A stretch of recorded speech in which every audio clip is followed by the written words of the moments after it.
आदाब, आप सभी का इस्तकबाल है। मैं हूं कुर्बान अली और हाजिर हूं आज का मुद्दा लेकर। सीबीएसई पेपर लीक मामला जोर पकड़ता जा रहा है। इस सिलसिले में दिल्ली पुलिस की जांच ने रफ्तार पकड़ ली है। केस दर्ज होने के बाद दिल्ली पुलिस की स्पेशल टीम ने बुध और जुमेरात की दरमियानी रात दिल्ली और एनसीआर की करीब 20 जगहों पर छापे मारे। इस दौरान कई लोगों को हिरासत में लिया गया। इनमें राजेंद्र नगर के रहने वाले एक मुलजिम विकी को भी गिरफ्तार किया गया है। मुलजिम विकी विद्या नाम से कोचिंग सेंटर चलाता है, जिसमें वो सिर्फ हिसाब और इक्तिसादियात ही पढ़ाता है और इन्हीं दोनों निसाब के पेपर्स लीक हुए हैं।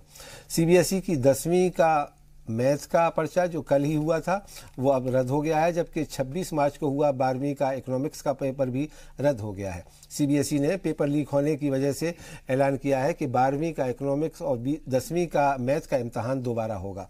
एक हफ्ते के अंदर नई तारीखों का ऐलान बोर्ड की वेबसाइट पर कर दिया जाएगा। पेपर लीक मामले में सरकार घिरती हुई नजर आ रही है। हालांकि वजीर आजम ने इस मामले पर सख्त नाराजगी का इजहार किया है, लेकिन अपोजिशन इल्जामात लगा रहा है और आज बात हम इसी मुद्दे पर करेंगे। इस पर बात करने के लिए हमारे साथ स्टूडियो में मौजूद हैं माहिर तालीम और समाजी कारकुन कमाल फारूकी, साइकोलॉजिस्ट डॉक्टर निशा खन्ना हमारे साथ कुछ ही देर में जुड़ेंगी। हमारे साथ बीजेपी के तर्जुमान महेश वर्मा साहब और सीनियर सहाफ़ी जयशंकर गुप्ता भी मौजूद हैं। साथ ही हमारे साथ जुड़ेंगे माहिर तालीम JS राजपूत भी।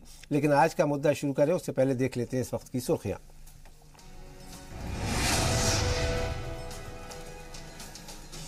सीबीएसई पेपर लीक पर दिल्ली पुलिस अभी तक खाली हाथ। अहम मुलजिम गिरफ्त से दूर। एक कोचिंग चलाने वाले से की गई 4 घंटे तक पूछताछ। मगरबी बंगाल के आसनसोल में बीजेपी लीडर बाबुल सुप्रियो पर FIR दर्ज। पुलिस से हाथापाई और दफा 144 तोड़ने का इल्जाम। दिल्ली में फडणवीस से मुलाकात के बाद अन्ना हजारे ने खत्म की भूख हड़ताल। खिताब के दौरान एक किसान ने फेंका फडणवीस पर जूता।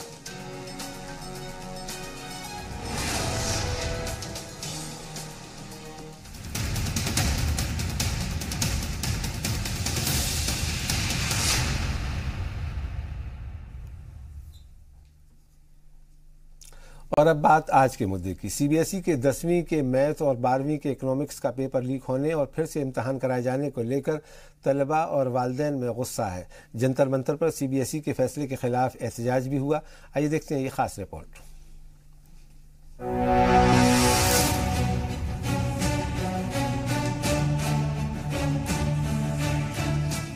पेपर लीक मामले में सीबीएसई ने जो FIR दर्ज की है उसकी एक्सक्लूसिव कॉपी जी मीडिया के पास है।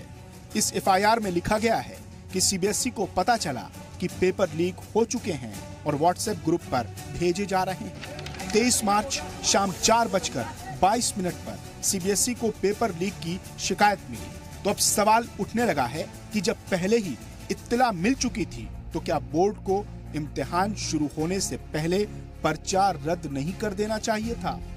इन्हीं मुतालबात को लेकर जंतर मंतर पर तलबा ने एहतजाज किया। तलबा का कहना है कि जो इम्तिहानात होने वाले हैं उसके भी पर्चे लीक हो चुके हैं। मैं सर 12th का स्टूडेंट, इकोनॉमिक्स का पेपर दिया था मैंने।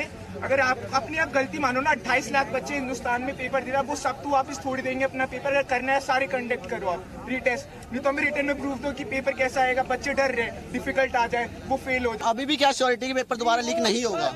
अभी भी हो सकता है, बंदा कोई नहीं पकड़ा गया, लीक तो अभी भी हो सकता है। अब हमारे अंदर ये डर है कि दोबारा पेपर कितना मुश्किल आएगा। वहीं सीबीएसई के 2 पेपर लीक होने के मामले में पुलिस एक्शन में है। सरकार का दावा है कि जल्द ही मुलजिमीन को पकड़ लिया जाएगा। इस मामले में पहली कार्रवाई करते हुए दिल्ली पुलिस की क्राइम ब्रांच ने कोचिंग इंस्टीट्यूट चलाने वाले विक्की को हिरासत में लिया है। शकरपुर में क्राइम ब्रांच के ऑफिस में उससे पूछताछ की गई। अभी तक इन्वेस्टिगेशन में ये सामने आया है कि ये दोनों पेपर एग्जाम होने के दिन से पहले, ये क्लियरली एस्टेब्लिश हो गया, एग्जाम होने के दिन से पहले दिन व्हाट्सएप पर अवेलेबल थे, जो कि अमंग्स द स्टूडेंट्स और कुछ ट्यूटर जो बच्चों की क्लासेस लेते हैं उनके बीच में एक्सचेंज हुआ है। उस चेन को हम लोग एस्टेब्लिश करने की कोशिश कर रहे हैं कि कहाँ से पॉइंट ऑफ ओरिजिन क्या है, कहाँ से स्टार्ट हुआ। अभी तक का जो इन्वेस्टिगेशन है वो बैक ट्रेल कर रहे हैं कि ट्रेल स्टार्ट कहाँ से हुई, जिससे कि हमें पता लगे कि इस लीकेज का ओरिजिन कहाँ से हुआ है। That is the first aim of the SIT। Second is how it was transmitted, जो सब लोगों को मिला है उनको कहाँ से ट्रांसमिट हुआ। और third obviously will be who are the beneficiaries. CBSE और एसएससी पेपर लीक पर कांग्रेस सदर राहुल गांधी ने मरकजी हुकूमत को घेरा। उन्होंने वजीर आजम का नाम लिए बगैर चौकीदार को कमजोर करार दिया। कांग्रेस सदर ने ट्वीट किया कि कितने leak, data leak, Aadhaar leak, SSC exam leak, election date leak, CBSE paper leaks, यानी हर चीज में लीक है, चौकीदार वीक है। हालांकि इस पूरे मामले में वजीर आजम नरेंद्र मोदी ने सख्त नाराजगी का इजहार करते हुए वजीर तालीम प्रकाश जावड़ेकर से जवाब तलब किया है। ब्यूरो रिपोर्ट, जी सलाम। आइए अब इसी मौजू पर बातचीत शुरू करते हैं। हमारे साथ बीजेपी के तर्जमान महेश वर्मा साहब हैं, कमाल फारूकी साहब हैं, डॉक्टर निशा खन्ना हमारे साथ जुड़ गई हैं और सीनियर सहाफ़ी जयशंकर गुप्ता हमारे साथ बने हुए हैं। हम उम्मीद करते हैं कि जेएस राजपूत साहब भी हमारे साथ जुड़ेंगे। महेश वर्मा साहब, अभी राहुल गांधी का एक ट्वीट था, मैं उसकी बात नहीं करूंगा, लेकिन आपकी सरकार और वजीर आजम बार बार कहते हैं कि 70 साल में ये काम पहली बार हुआ, 70 साल में ये काम पहली बार हुआ, इससे पहले कोई काम नहीं हुआ। लेकिन आज तो ये भी एक नज़ीर बन गई कि सीबीएसई का पर्चा पहली बार आउट हुआ और इतने बड़े पैमाने पर कि प्रकाश जावड़ेकर साहब कह रहे हैं हाँ हमें इसका अंदाज़ा है, इसका तकलीफ़ है, दुख है, हम उन बच्चों के साथ में हमारी हमदर्दी है। आखिर क्या वजह है, क्या माना जाए? बहुत ही निश्चित रूप से बहुत ही दुखद और बहुत ही मतलब निंदनीय चीज़ है। अगर किसी ने भी ये कृत्य किया है तो वो लाखों लोगों को तकलीफ पहुंचाने वाली बात है। सिर्फ छात्र की ही बात इसमें इन्वॉल्व नहीं है, इसमें अभिभावक हैं, इसमें वो टीचर्स भी होते हैं, पूरा सिस्टम होता है जी, जो इस चीज़ की तैयारी करता है और उस तैयारी को महज कुछ अपने स्वार्थ की वजह से जो है डिरेल करने की कोशिश की जाती है। तो ये तो निहायत ही गलत बात है और इसीलिए इसको अपराध की श्रेणी में रख के ऐसे अपराधियों को जितना जल्दी से जल्दी गिरफ्तार किया जाए और उनको सजा दिलवाई जा सके और इस तरह की घटनाएं दोबारा ना हो, इसके लिए बोर्ड को भी सोचना चाहिए। जी, बहुत मुनासिब आपने बात कही, मगर जो नुकसान हो गया है, जिन बच्चों का कोई जुर्म नहीं था, उन्हें जो सजा भुगतनी पड़ रही है, उसका क्या? देखिए, अब तो हम यही कहेंगे कि हर परिवार में बच्चे हैं, हमारे साथ भी बच्चे हैं, आपके साथ भी बच्चे हैं और इसका असर निश्चित रूप से बच्चों के ऊपर भी पड़ता है। और मैंने अभी आपसे कहा ही कि ये एक सियासत की बात नहीं है जी, इसमें राजनीतिक घालमेल नहीं करना चाहिए किसी भी पार्टी को। ठीक है, आखिर में जो कुछ भी हो रहा है ये गलत चीज है, इसको गलत को गलत ही कोई कहेगा, या वो बीजेपी हो या कांग्रेस हो। हर चीज के लिए ले जाके कांग्रेस जो है वो हर चीज को कहीं ना कहीं कनेक्ट करके और राजनीति करने की कोशिश करती है। ये राजनीति करने की चीज नहीं है ना कि अब राहुल गांधी ट्वीट करें कि भाई कभी ये ऐसे, ठीक है, मैं आता हूं आपके पास में। 17 ऐसे क्वेश्चन पेपर लीक हुए हैं यूपीए गवर्नमेंट में, उसमें इंक्लूडिंग सीबीएसई के भी क्वेश्चन पेपर थे। अच्छा, मैं आता हूं आपके पास में। इस वक्त हमारे साथ एजुकेशनिस्ट जेएस राजपूत साहब जुड़ गए हैं। जेएस राजपूत साहब, खैर मकदम है, आपका प्रोग्राम में स्वागत है। अब मैं आपसे ये जानना चाहूँगा कि आपका एक लंबा तजर्बा है एजुकेशन के फील्ड में, ये जो आज वाक़या हुआ है सीबीएसई के पर्चे लीक होने का, और न सिर्फ ये कि लीक हुए हैं बल्कि एक इसके पीछे मुनज़्ज़म साजिश भी नज़र आ रही है, ये कोई एक महज एक्सीडेंट नहीं है। तो क्या कहेंगे कि ये इसकी क्या वजह है, क्यों ऐसा हुआ आपकी नज़र में?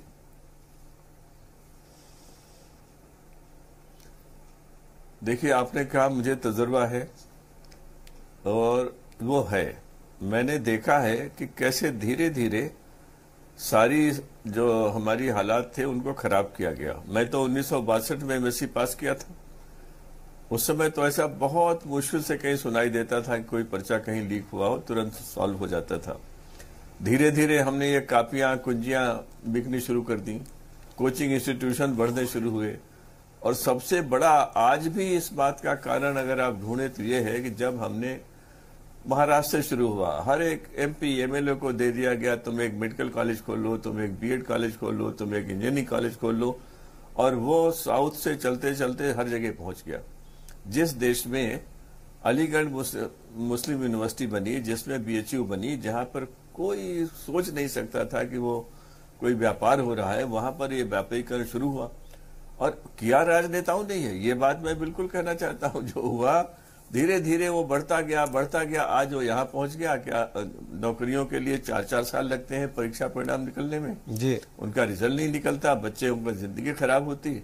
दूसरी बात जो उसका कारण है वो एक और है, कोचिंग इंस्टीट्यूशंस ने हर जगह पहुंच गए, व्यापम हुआ और भी बहुत सी चीजें हुई, लेकिन हमारे पर कोई असर नहीं पड़ा। हमने अपना सुधार नहीं किया और सुधार करने के लिए आपको लोगों में सुधार करना पड़ेगा, हमें अपने को ठीक करना पड़ेगा। हमें देखना पड़ेगा कि हमारे इस पेपर लीक से 28 लाख बच्चों पर असर हुआ है जी। 28 लाख बच्चे अगर 10 घंटे भी और दोबारा पढ़े मान लीजिए तो 2,80,00,000 घंटे अनावश्यक रूप से मेहनत देश करेगा।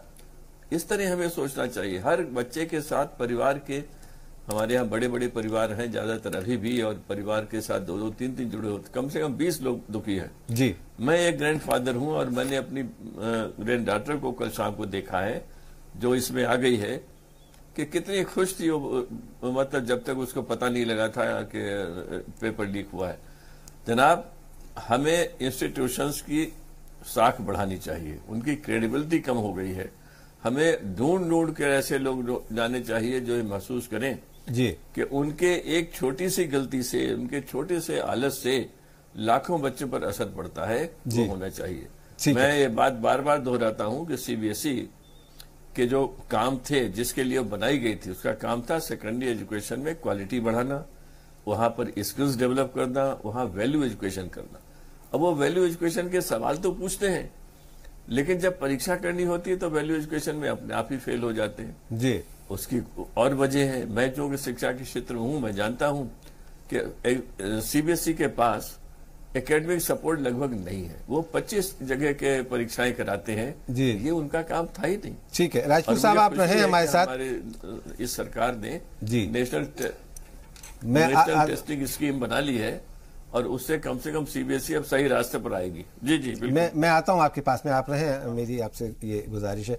कमाल फारूकी साहब, आप दिल्ली समेत उत्तर प्रदेश में भी कई तालीमी इदारे चलाते हैं और वो अच्छी तालीम भी आप दे रहे हैं, लेकिन ये जो इस तरह के वाकयात हुए हैं सीबीएसई के, इससे किस तरह का असर पड़ता है, क्या माहौल बनता है?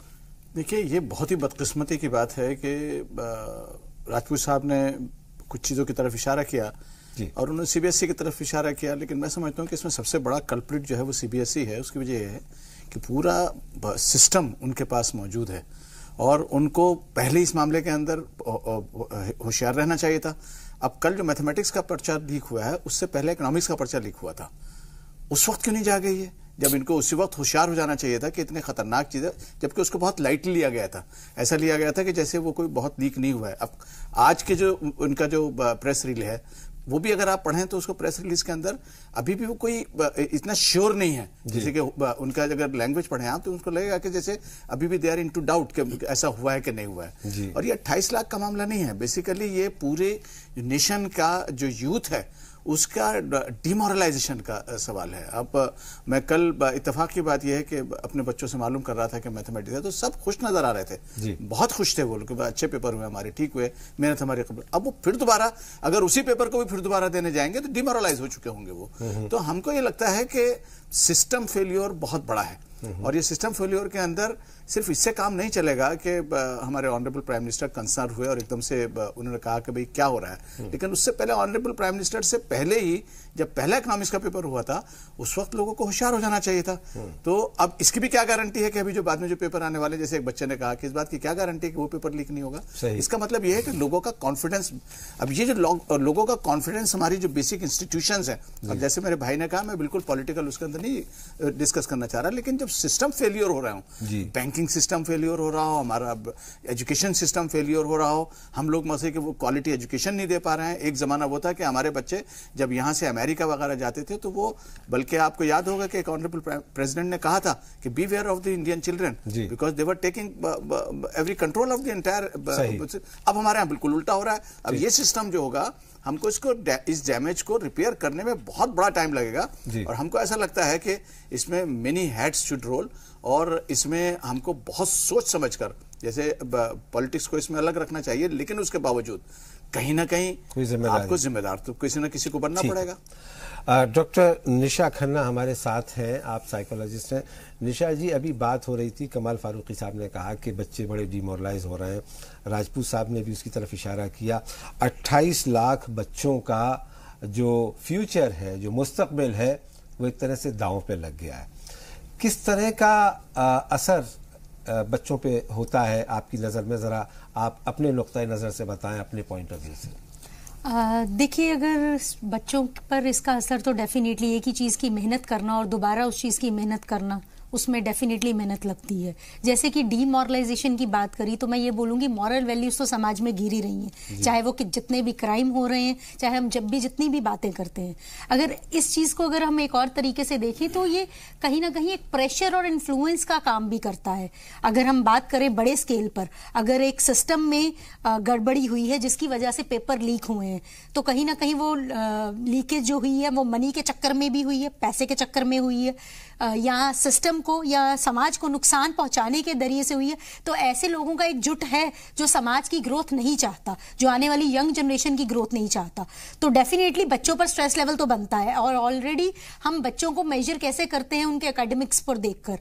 पेरेंट्स की एक्सपेक्टेशंस होती हैं, बच्चों के मार्क्स अच्छे आने चाहिए, बच्चों के अगर इतने मार्क्स नहीं आएंगे, इवन आप जितनी बड़े भी MNCs में देखेंगे वर्किंग पोजीशंस पर जितने भी हैं, वो मार्क्स के बेसिस पर आपके इंटरव्यूज होते हैं। चाहे आप दिल्ली स्कूल में चले जाइए, DUs में चले जाइए, या नॉर्मल किसी भी कॉलेजेस या यूनिवर्सिटीज में चले जाइए, तो एकेडमिक्स को देखा जाता है हर जगह। तो बच्चों पर प्रेशर तो ऑलरेडी है ही, चाहे वो एकेडमिक, चाहे वो टॉपर, पर्सनल लाइफ में परफॉर्म कर पाए या नहीं कर पाए। आज हमारे अवल से वजीर आजम की बात करें तो मनमोहन सिंह जी वजीर आजम है, वो कितने पढ़े लिखे हैं, ही इज हाईली एजुकेटेड। और अगर हम अपने प्रेजेंटली वजीर आजम की बात करें तो अवल से मोदी जी की बात करें तो वो इतने एजुकेटेड नहीं है, but he has the exposure of life. तो मुझे लग रहा है स्ट्रीट स्मार्ट और बुकिश स्मार्ट, एकेडमिक स्मार्ट होने में फर्क है। ये कहीं ना कहीं स्ट्रेस लेवल बढ़ने का, बच्चे इस लेवल काफी जो सूरत हाल है ओवरऑल उस पे आपने काफी तफसील से बात की, लेकिन मैं अगर सिर्फ इस मौजू पे बात करूं कि इन 28 लाख बच्चों को, जिनमें से कई लाख बच्चों को दोबारा पेपर देना पड़ेगा, उनके ऊपर जो गुजरी है कि साहब साल भर मेहनत की थी, पर्चा होने के बाद में राहत की सांस लेता है बच्चा कि भाई ये हो गया, हमने एक तरह से गंगा नहा ली, अब उसको वही काम दोबारा से करना पड़ेगा, जैसे राजपूत साहब कह रहे थे। तो इस बीच जो उसको ट्रॉमा से गुजरना पड़ेगा, वो उसके ऊपर क्या असर डालेगा? बहुत सारे बच्चों को एग्जाम का फेयर होता है, एग्जामिनेशन फेयर होता है। मे बी जो पहला पेपर आया था वो पढ़े के अनुसार आया है, नहीं आया,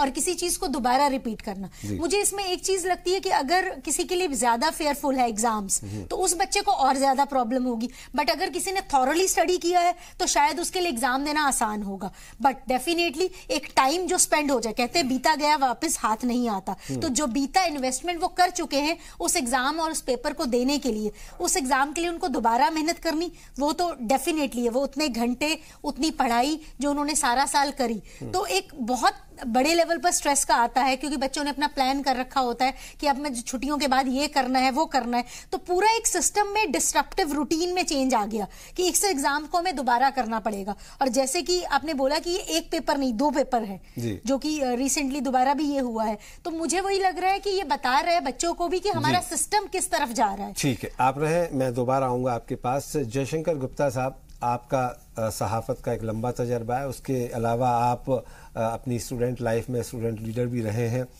ये जो चीज़ें हो रही हैं जिसके बारे में अब कहा जा रहा है कि साहब CBSE के बारे में ये नहीं सुना जाता था कि उसमें भी पर्चे लीक हो जाएंगे, किसी स्टेट में कोई बोर्ड का एग्ज़ाम लीक हो जाए या पर्चा आउट हो जाए, वो तो बात समझ में आती थी, लेकिन ये इतने बड़े पैमाने पर, मुल्कगीर पैमाने पर हुआ है।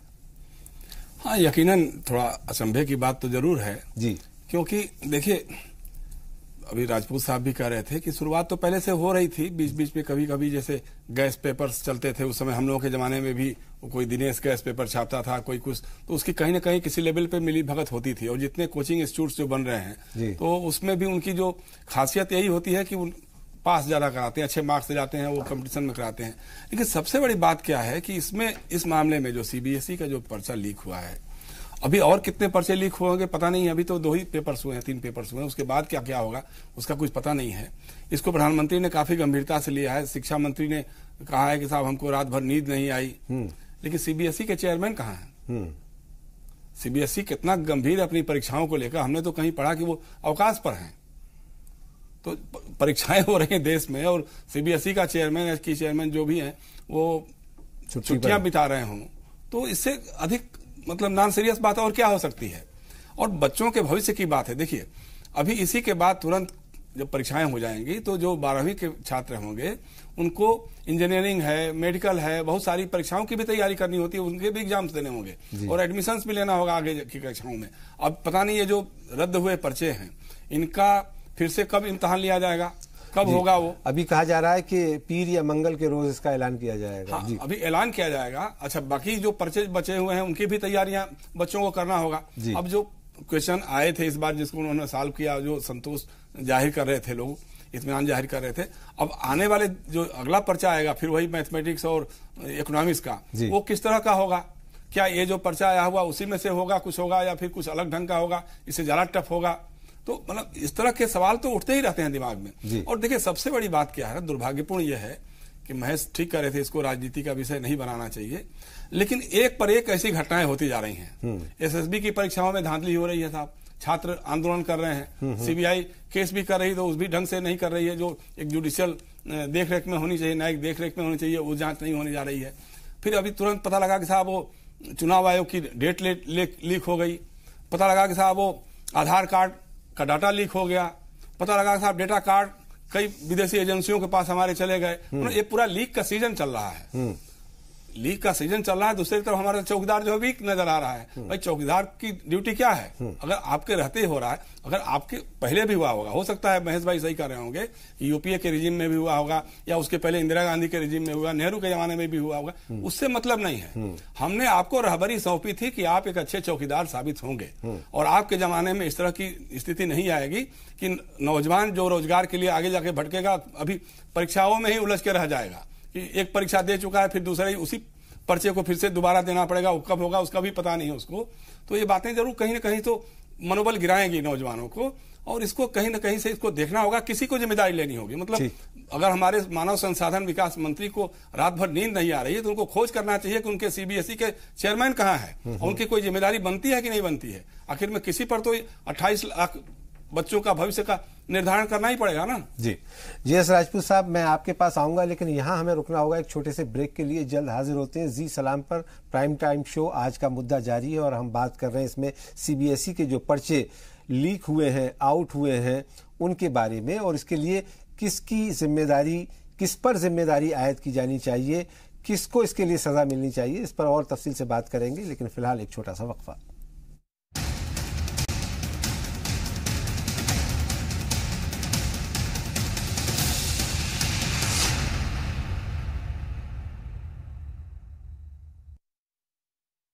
जी सलाम में एक बार फिर आप सभी का खैर मकदम है। आप देख रहे हैं हमारा प्राइम टाइम शो आज का मुद्दा, और आज हम बात कर रहे हैं सीबीएसई के जो पर्चे लीक हुए हैं, मैथ और इकोनॉमिक्स के पर्चे लीक हुए हैं, उसके लिए कौन जिम्मेदार है, उसके लिए किसे सज़ा मिलनी चाहिए और इस मसले का हल क्या हो। हमारे साथ JS राजपूत साहब हैं जिनका एक लंबा तजर्बा है एजुकेशन के फील्ड में और बड़े ओहदों पर रहे हैं।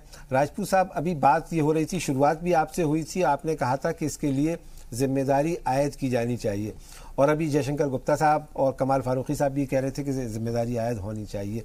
आपकी नज़र में किसे मुल्जिम बनाया जाना चाहिए, जिम्मेदारी किस पर आयद होती है?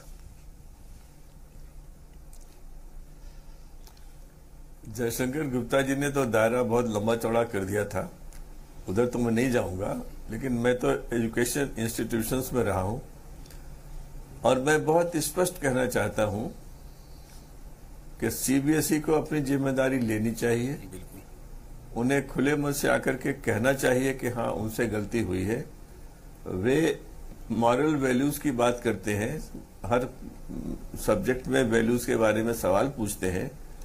उन्हें मॉरल वैल्यूज को लागू संस्थाओं में कैसे लागू हो इसका उदाहरण देना चाहिए जी, और खुलना चाहिए। जब ये काम हुआ था उसी दिन ये नोटिस निकालने के पहले की परीक्षा पर्चे रद्द कर दिए गए हैं। सीबीएसई चेयरमैन को आगे आना चाहिए था, कहना चाहिए था कि मैं जिम्मेदारी लेता हूं या लेती हूं। देखिए, दूसरी बात, भारत सरकार को सीबीएसई जैसी संस्थाओं को एकेडमिक्स को सौंपना चाहिए। जो लोग इससे जुड़े हैं, जिन्होंने जिंदगियां लगा दी हैं, उनसे हटा करके सारा काम ब्यूरोक्रेट्स को दे देना सीबीएसई संस्था में मेरे हिसाब से गलत है जी। और सीबीएसई चेयरमैन के पास एक और इंस्टीट्यूशन है एनसीटीई, जो अपने आप में एक बड़ा इंस्टीट्यूशन है। इससे लगता है कि हम चीजों को उतनी वैल्यू नहीं दे रहे हैं, उतनी उनको जो हमें देना चाहिए जी उतना हम उनका सम्मान नहीं कर रहे। राजपूत साहब, ये तो आपने बात की जिम्मेदारी की, लेकिन हर गलती का एक सबक होता है और हर गलती से एक सबक लिया जाता है ताकि वो दोबारा रिपीट ना हो, दोबारा से वो गलती ना हो। आज तो ये कह दिया जाएगा कि एक गलती थी, लेकिन एक तो गलती के लिए जिम्मेदारी आयद होनी चाहिए और फिर ऐसा फूल प्रूफ इंतजाम हो कि ये बात दोबारा ना हो। इसके लिए आप क्या सजेस्ट करेंगे? देखिए, ऐसा था जब सीबीएसई के लिए एक दूसरी संस्था भी बनी है एजुकेशन, स्कूल एजुकेशन में, उसका नाम है एनसीईआरटी, जो करीब 60-65 साल से काम कर रही है। परीक्षा कैसे हो, पर्चे कैसे बनाए जाएं, कैसे सवाल पूछे जाएं, ये उनका काम है। सीबीएसई का काम है परीक्षा लेना। तो इन दोनों के बीच में बहुत तालमेल होना चाहिए। उस तालमेल को आगे चल करके हमें बनाना पड़ेगा। उसके बाद जहां तक मैनेजमेंट ऑफ पेपर्स है, अब हमें ये देखना पड़ेगा कि इनके अलग अलग रीजन्स हैं। एक जमाने में हर रीजन के लिए अलग अलग पर्चे छपते थे। अगर एक कहीं 2-4 स्कूलों में कोई प्रॉब्लम हो गई तो उसको सॉल्व करने के लिए सब बच्चों को तकलीफ नहीं होती थी। मैंने सुना है उसमें परिवर्तन किया गया है, कुछ चीजें बदल दी गई हैं, क्योंकि इनके चेयरमैन भी खूब बदलते रहते हैं, 6 महीने साल भर में बदलते रहते हैं, जो सही नहीं है। उसको देखना पड़ेगा। आप एकेडमिक्स को लाइए। एकेडमिक कामों में डॉक्टर राधाकृष्णन कहते थे, intellectual work is meant only for the intellectually inclined. हर एक के बस का काम नहीं है और उनको सपोर्ट दीजिए, एकेडमिक सपोर्ट दीजिए जितना संभव हो, एनसीईआरटी से सपोर्ट दीजिए, रिलेशंस बनाइए और उस तरह से जब आप आगे बढ़ेंगे। दूसरा है कि empathetic relationship between CBSE, other organisations, वो आपको बनानी पड़ेगी। स्कूलों के प्रिंसिपल्स के यहाँ लीक हो सकती है। पेपर सेटर्स के साथ जो हमारे ये जो कोचिंग इंस्टीट्यूशंस वाले हैं जी जान लगा करके उनसे संपर्क करते हैं, हर तरह का लालच देते हैं। स्कूलों में प्रिंसिपल्स भी इस बारे में रहते हैं कि भाई मेरे नंबर ज्यादा आ जाए। तो इस सब से हमें अलग करने के लिए लोगों को तैयार करना पड़ेगा। देखिए, बेसिकली सीबीएसई का क्या काम है जी, अगली जनरेशन को तैयार करना, यानी to prepare human beings who have human qualities. जिनको आदमी ऐसे बनाइए जो दूसरे की सेवा करने के लिए तैयार हो, जो अपने कर्तव्य को समझे। जैसे आज मैंने 250 बच्चों से बात की, मैंने कहा ये भ्रष्टाचार है जिससे तुम्हें तकलीफ हो रही है, लेकिन आज तुम ये तय करो कि हम जिंदगी में हम 250 लोग कभी ऐसा काम नहीं करेंगे, न होने देंगे। ठीक है, हमें अब उधर जाना चाहिए। जीएस राजपूत साहब, आप बने रहे। इस वक्त हमारे साथ फोन लाइन पर भोपाल से एजुकेशनिस्ट डॉक्टर अनिल सतगोपाल साहब जुड़ गए हैं। अनिल सतगोपाल साहब, आपका खैर मकदम है। इस प्रोग्राम में हम बात कर रहे हैं कि सीबीएसई के पर्चे जिस तरह से लीक हुए हैं, आपकी नजर में इसके बारे में क्या कार्रवाई होनी चाहिए, किसे जिम्मेदार ठहराया जाना चाहिए? देखिए, पहले तो हम समझ रहे हैं ये क्यों हुआ है जी, इसको समझना जरूरी है। ये कोई साधारण भ्रष्टाचार का मामला नहीं है। जिस तरीके से व्यापम का मामला मध्य प्रदेश में हुआ था, ठीक उसी तर्ज में ये हो रहा है। वो इसलिए कि जब रोजगार पैदा नहीं हो रहा और प्रधानमंत्री जी के सारे वायदे की रोजगार पैदा किया जाएगा वो बिल्कुल नहीं हो पाया है, तब हर युवा इस समय इतना पीड़ित है कि उसको एक तरह से मजबूरन हर प्रकार के रास्ते अपनाने पड़ते हैं, गलत भी और ठीक भी, दोनों प्रकार के रास्ते अपनाने पड़ते हैं। और इस समय जो लीक हुआ है, ये लीक इस मजबूरी के कारण है कि रोजगार नहीं है, फिर किसी तरीके से सर्टिफिकेट चाहिए, डिग्री चाहिए, कुछ भी करो आगे निकलने के लिए, जो सब गलत है। इस अनैतिक काम में सीबीएसई वरिष्ठतम स्तर पर शामिल है, शीर्ष स्तर पर शामिल है कि उसके बगैर ये संभव ही नहीं है। कोई ये मत कहे कि उस क्लर्क ने करवाया, फला चपरासी ने करवाया। इसे आप टाल रहे हैं असली मुद्दे को। असली मुद्दा है कि बेरोजगारी बढ़ रही है, आप मजबूर कर रहे हैं और सारी नैतिकता शिक्षा की खत्म हो चुकी है, क्योंकि शिक्षा का बाजारीकरण हो चुका है, होएगा नहीं, हो चुका है। और बचा खोचा जो मामला था कॉलेज यूनिवर्सिटी का, वो प्रधानमंत्री जी की जो पिछले हफ्ते की घोषणाएं हैं तमाम प्रकार की, 70-30 का रेशो, इतना पैसा काटेंगे, इतना बजट काटेंगे, और झूठ मूठ की बात, ग्रेडेड ऑटोनॉमी दे रहे हैं, जनता को धोखा दे रहे हैं। अब कॉलेज यूनिवर्सिटी पूरी तरीके से बिकने वाली है और स्कूली शिक्षा बिक चुकी है। इस हालात में क्या रास्ते छोड़े अपने युवाओं के लिए? पढ़ाई लिखाई के स्टैंडर्ड गिर चुके हैं, पूरी तरीके से गिर चुके हैं, पढ़ाई लिखाई बंद हो चुकी है लगभग। उस समय केवल पैसों वालों के लिए रास्ता खुला है, अमीरों के लिए रास्ता खुला है। उस समय अगर बच्चे कोई इस तरह का काम करते हैं तो गलत काम है, लेकिन मजबूरन कर रहे हैं। आप हालात बदलिए, इस समय की वस्तुनिष्ठ हालातों को बदलिए, हकीकत को बदलिए, सही काम कीजिए, रोजगार दीजिए, सही शिक्षा दीजिए, स्कूली शिक्षा दीजिए, केवल अमीरों के लिए नहीं, सब बच्चों के लिए सही ढंग की शिक्षा दीजिए। हर एक का बुनियादी मौलिक अधिकार है संविधान के तहत, सबको छीन चुके हैं शिक्षा अधिकार। अनिल सतगोपाल जी, आप बने रहे हमारे साथ, मैं दोबारा आपके पास आऊंगा। महेश वर्मा साहब, अभी आपने जीएस राजपूत साहब को भी सुना और बाकी लोगों ने भी अपनी बात कही, और बात निकल कर के ये आ रही है कि इसके लिए जिम्मेदारी आयद की जाएगी। एक मिनट, आप जो कहा गया उस पर मुझे थोड़ा बोलने दीजिए। जी बोले राजपूत साहब जी, 2 मिनट बोलने दीजिए इस पर। जी बोलिए।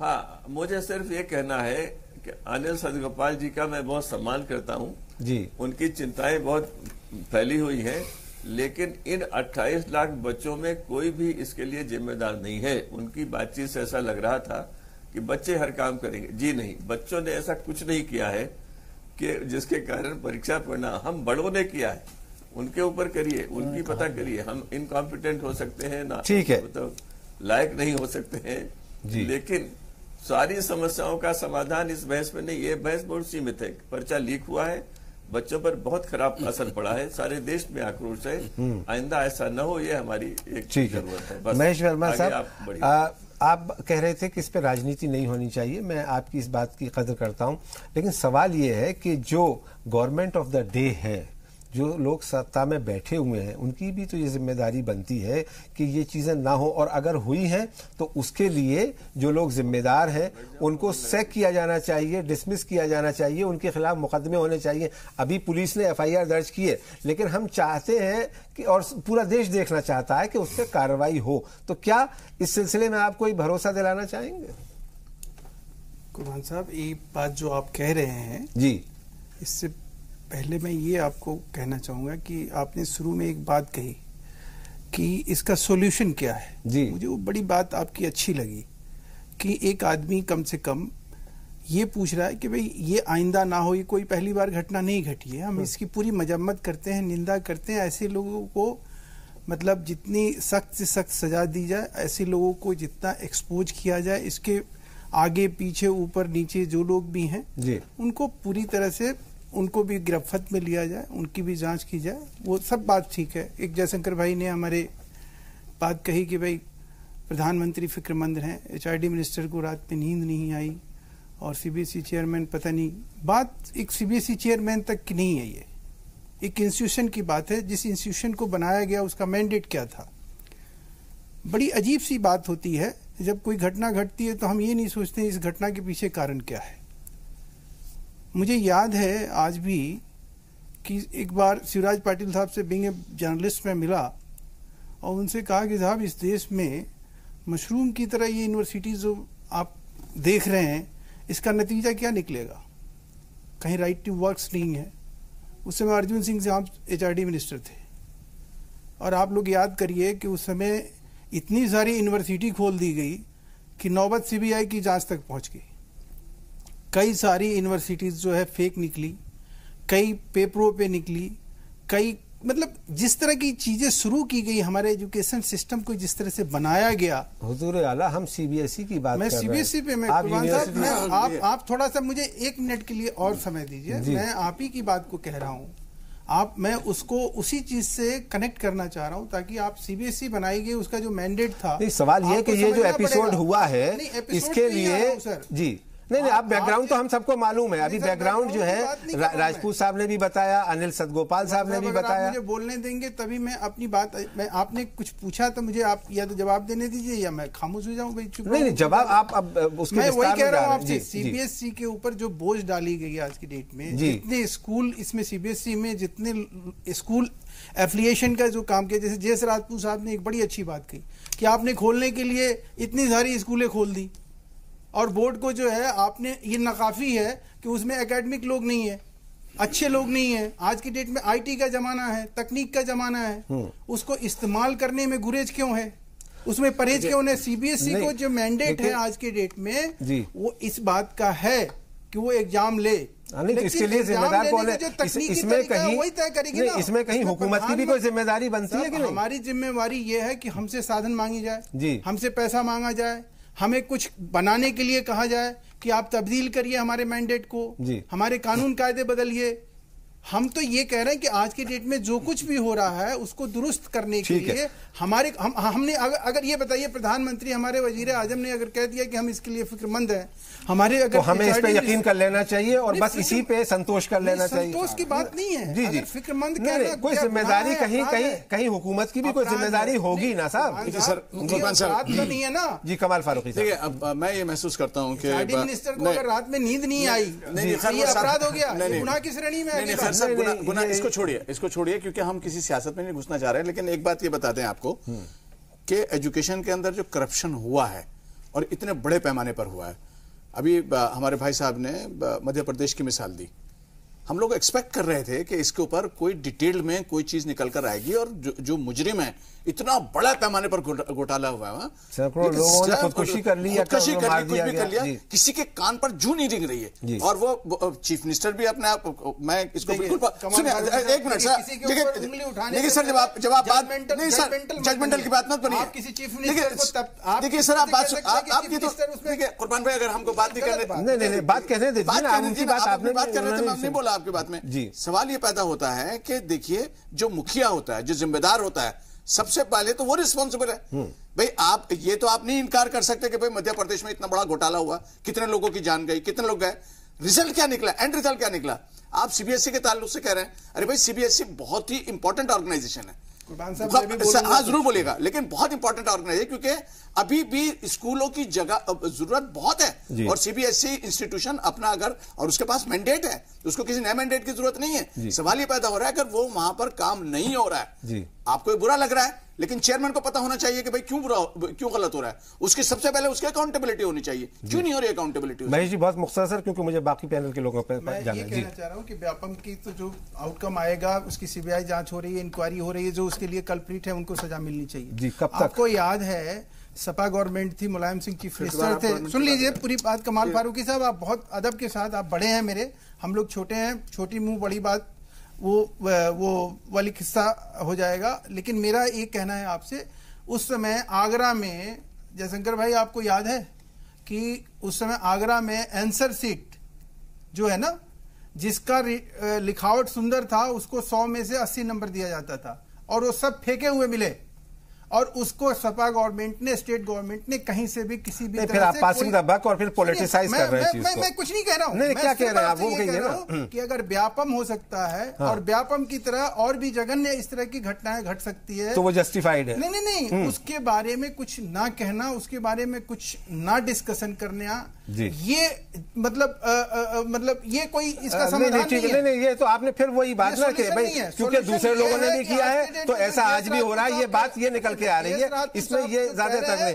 चलिए, आप समझने की कोशिश करिए। मैंने समझ लिया उनको। आज के डेट में सीबीएसई जो है उसको चाहिए क्या, एकेडमिक जो काम उसका है। यहाँ रुकेंगे हम एक और ब्रेक के लिए। कौन करेगा ये काम? जी तो आप करेंगे ना। कमाल फारूकी साहब, हम आते हैं इस पे जयस राजपूत साहब से यहाँ हम रुखसत लेंगे और ये बहस हमारी लगातार जारी रहेगी। अनिल सदगोपाल साहब से भी हम बात करेंगे, जयशंकर गुप्ता और डॉक्टर निशा खन्ना से भी हम इस बारे में और जानकारी लेंगे, लेकिन यहाँ रुकेंगे एक छोटे से ब्रेक के लिए।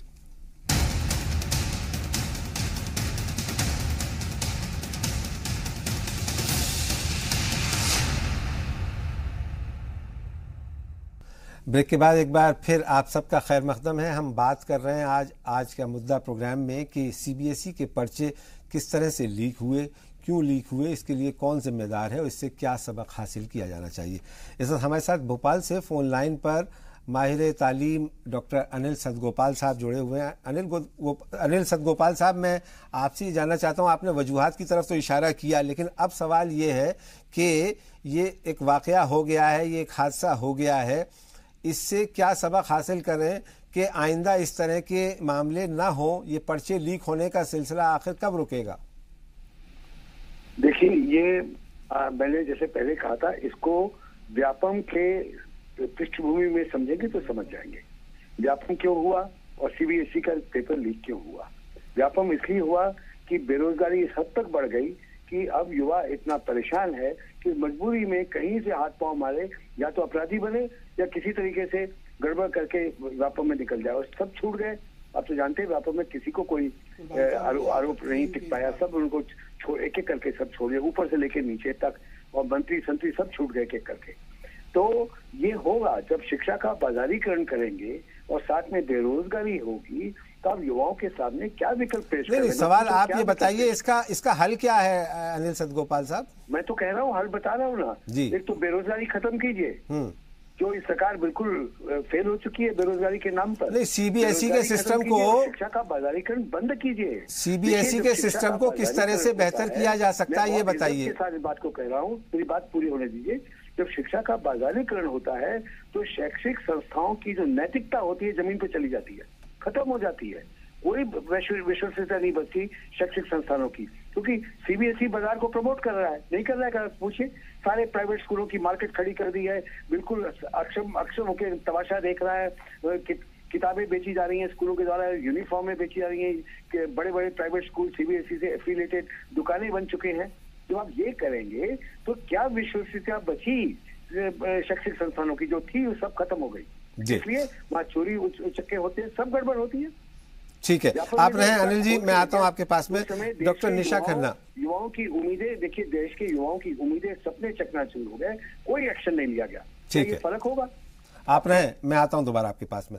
निशा जी, आपकी नज़र में ये जो बच्चों के ऊपर दबाव है और जिस ट्रॉमा से वो गुजर रहे हैं, एज ए साइकोलॉजिस्ट आप कुछ सजेस्ट करना चाहेंगी कि अब ये तो डैमेज हो गया जो होना था, लेकिन इससे वो उभरें कैसे? देखिए, जो डैमेज इतने 28 लाख बच्चों के साथ हुआ है, देखिए उसके भुगतान तो नहीं कर सकते हैं, क्योंकि वो जो उन्होंने इन्वेस्टमेंट किया था उसका कोई रिटर्न नहीं है। तो आज की डेट में मुझे लग रहा है सबसे पहला एक्सेप्टेंस के अलावा नहीं, हमारे सिस्टम की जो वीकनेसेस है उसको एक्सेप्ट करके बच्चों को दोबारा मेहनत करनी होगी, बच्चों को दोबारा फोकस और कंसंट्रेशन अपना उसी पढ़ाई में दोबारा से लगाना होगा और समझना होगा। मुझे लग रहा है यहाँ से सबक भी बच्चों को लेना पड़ेगा कि जो आज के दौर में समाज में हो रहा है, गलती कोई और करे और उसकी खामियाना कोई और भरे, ये उसका एक लाइव एग्जाम्पल है। तो चाहे किसी भी सिस्टम की गलती है, वहां के जो रिप्रेजेंटेटिव हैं उनकी गलती है, या हमारे एजुकेशन मिनिस्ट्री की गलती है, जितने भी लोग हैं, ये बहुत एक रिस्पॉन्सिबिलिटी वाला जो एक एस्पेक्ट है वो बच्चों में मुझे लग रहा है आना जरूरी है कि किसी एक पर्सन की गलती की वजह से या ना समझी की वजह से या चंद लोगों के ग्रुप ऑफ नाम समझी की वजह से बहुत सारे लोगों का बड़े स्केल पर नुकसान होता है। तो हम अपनी जिंदगी में जो भी काम करें आगे से लेकर, उसमें हम पूरी रिस्पॉन्सिबिलिटी से काम करें। हमारे हर एक एक्शन का एक रेपरकेशंस होता है, वो रेपरकेशन सिर्फ हमें लेकर नहीं, हमारे साथ जुड़े बहुत सारे लोगों और पूरे समाज पर होता है। और रही बात स्ट्रेस लेवल को लेकर, मैं एक चीज और बोलूंगी, बच्चों को इसे एक्सेप्ट तो करना ही है और ये सोचकर कि अगला एग्जाम, क्योंकि पास में इसे पढ़ा है तो मुझे लग रहा है रिवाइज करना थोड़ा सा आसान हो जाएगा। बट जो बच्चे डरते हैं, मुझे लग रहा है उन्हें थोड़ा सा टाइम चिल करने और स्पेंड करने को मिल जाएगा। कोई बात नहीं, अगर हुआ है तो एक एक्सपीरियंस है। हर चीज अच्छी बुरी चीज होना भी अच्छे समय के लिए जरूरी है, तो उससे एक सबक सीखें और उसे एक literally I would say cool and काम वे में ले तो अच्छा होगा। जयशंकर जी, आप क्या सुझाव देना चाहेंगे कि इस मामले को किस तरह से डील किया जाए? देखिए, ये एक बहुत बड़े षड्यंत्र का हिस्सा है ये।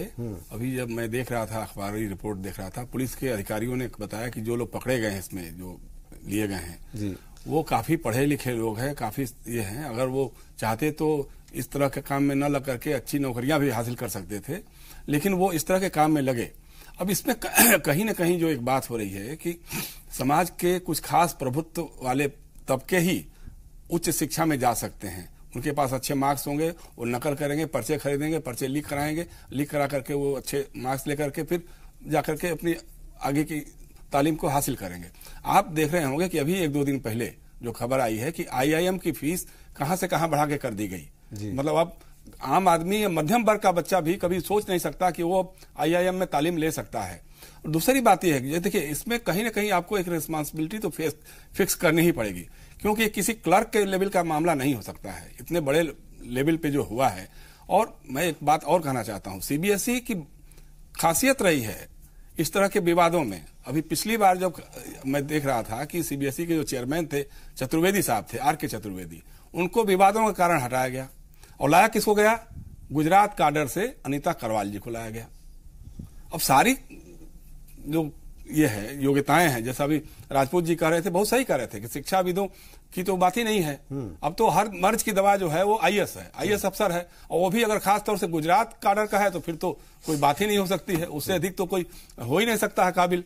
अब उसकी काबिलियत आज हम देख रहे हैं सामने। तो जो भी हो, चाहे गुजरात का काडर का हो, चाहे बिहार काडर का हो, चाहे दिल्ली का हो, कहीं का भी हो, लेकिन एक जिम्मेदारी फिक्स करके बड़े लेवल पे बड़े लोगों के खिलाफ एक्शन लेना पड़ेगा, तभी जाकर के नीचे लेवल तक भी एक मैसेज जाएगा कि भाई गलत काम करोगे तो उसकी सजा तो तुमको मिलेगी। क्योंकि ये बच्चों के भविष्य का सवाल है, बच्चों का भविष्य जिस तरह से नष्ट हो रहा है। और बार बार व्यापम की बात हो रही है, क्या बात कर रहे हैं महेश भाई? व्यापम में जो अभियुक्त हुआ उसकी मौत हो जाती है, जो गवाह बनता है उसकी मौत हो जाती है, जो पत्रकार जाता है कवर करने के लिए उसकी मौत हो जाती है। 44 मौतें हो चुकी हैं, अभी तक नतीजा कुछ भी निकला नहीं है जी। और क्या हम कर क्या रहे हैं जी? महेश जी, आपने कहा कि वजीर आजम फिक्रमंद हैं, वजीर तालीम प्रकाश जावड़ेकर साहब रात भर सो नहीं पाए। हम उनकी इस फिक्रमंदी की और इस परेशानी की दाद देते हैं कि उन्हें आखिर परेशानी हुई। हमने इस एग्जाम के पहले वजीर आजम को बच्चों से बात करते हुए भी सुना कि उन्होंने बहुत अच्छी अच्छी बातें कहीं, मन की बात में भी उन्होंने इसका जिक्र किया। लेकिन आज ये वाकया होने के बाद, जबकि कई लाख बच्चे इससे असरअंदाज हुए हैं, क्या कोई वजीर तालीम या कोई और दूसरा हुकूमत का बड़ा आदमी उन बच्चों से माफ़ी मांगेगा कि भाई तुम्हें तकलीफ हुई है, हम इसके लिए शर्मिंदा हैं, या हमें इसके लिए खेद है जो तुम्हें तकलीफ हुई है, और हम एक ऐसा फूल प्रूफ सिस्टम देंगे आने वाले दिनों में कि अगले सालों में इस तरह की बात ना हो? कुर्बान साहब,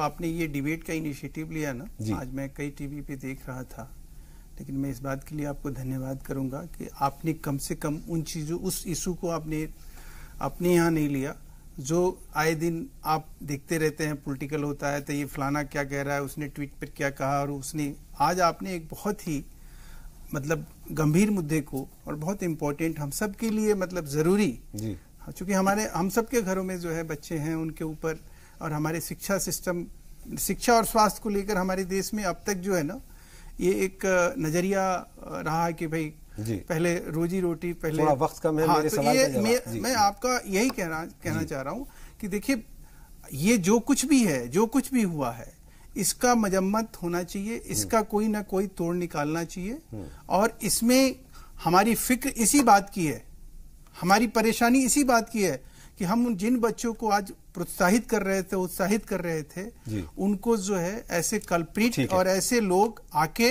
हमारी उस चीज को, हम जिस चीज को लेके बढ़ रहे हैं, जिसमें सबका विकास और सबका साथ है, उस चीज को आज ये डिरेल करने की जो कोशिश कर रहे हैं कुछ चंद लोग, उनको लेकर हम फिक्रमंद हैं। चलिए कमाल फारूकी साहब, बहुत कम वक्त है, बहुत फाइनल कॉल। मैं आपको 2-3 चीजें बतलाऊंगा। पहली बात तो यह है कि ये सिर्फ 28 लाख बच्चों का मामला नहीं है, इसमें बहुत बड़ी तादाद के अंदर लोग बाग इन्वॉल्व है, और ये डिप्रेसिंग माहौल है, और इसको हमको करेक्ट करना पड़ेगा।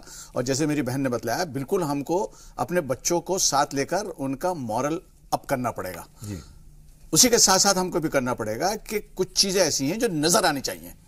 हम कोई पॉलिटिकल बात नहीं कर रहा है, लेकिन अगर काश कि उस व्यापन के अंदर अगर कुछ लोगों को सख्त सजा मिल गई होती, पकड़ में आ गए होते, तो ये शायद ये हाल ना होता। इसी तरह से सीबीएसई जो है बहुत ही प्रेस्टिजियस ऑर्गेनाइजेशन है, और ये इस तरह की ऑर्गेनाइजेशन को एक आध दिन में नहीं बनती है, सालों लगते हैं बनने के अंदर। इसकी रेपुटेशन को बचाना हमारे लिए बहुत जरूरी है, और इसमें सबसे इंपॉर्टेंट आदमी जो है वो है चेयरमैन है। चेयरमैन का अकाउंटेबिलिटी होनी चाहिए, और उसके नीचे जितने भी लोग बाग हैं, सख्त एक्शन होना चाहिए उन लोगों के खिलाफ, ताकि लोगों को पता चले कि आइंदा नहीं होगा। और अगर व्यापन की तरह इनको भी इसी तरह से छोड़ दिया गया पॉलिटिकल अपॉइंटमेंट के चक्कर के अंदर, इससे बड़ा कोई दुर्भाग्यपूर्ण कोई काम नहीं होगा, और पूरे मुल्क के लिए ये बहुत नुकसानदेह चीज। बहुत बहुत शुक्रिया कमाल फारूकी साहब, महेश वर्मा साहब, जयशंकर गुप्ता जी, डॉक्टर निशा खन्ना, और नीज हमारे साथ फोन लाइन पर डॉक्टर अनिल सदगोपाल और डॉक्टर JS राजपूत जुड़े थे। आपका भी बहुत शुक्रिया।